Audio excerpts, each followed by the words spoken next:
আব্বা, কাম কাজ কি হয়েছে? কাম কাজ তো আজকের মতো শেষ হয়েছে গেতা কি হয়েছে কি তোর?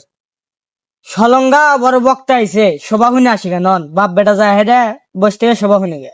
গেদা তুই জাগা আমার দিন ভর ধান গেড়ে রে, শরীর অসুস্থ আছে, হাত পা ব্যথা, আমি যে হারবো না। তারপরে রাইতো জাগবে হাঁটে, আমি ঘুম ধরে খালি, তুই যা শুনে আগা। তাহলে তুমি থাকো, আমি সভা শুনে আসি গে। ভাই কি করতেছেন? কিছুই করতেছি না, কাম কাজ করে কেবল আসলাম। কি হয়েছে কি? সলঙ্গা যাত্রা এসে দেখতে যাবেন? যাত্রা তো আমি দেখি, যাত্রা দেওয়ার শখও আমার মেলা, কিন্তু যাইবা কখন সেই সময় আমার ডাক দিয়ে তুলে নিয়ে যাইও। ভাই চলো এখনই যাই গে, আসেন।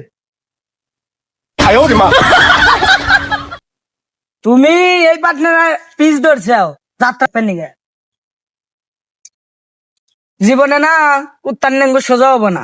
আমি কইলাম নন সোজা সভা দেখতে যাই, আর আপনি কোন জায়গায় যাত্রা দেখবেন নিগে। সেই জন্য ব্যাগ কয় যে ভালো কথাও কয় না, আবার উত্তর নেঙ্গু যে সোজা হবো না। আঙ্গুলে আঙ্গুল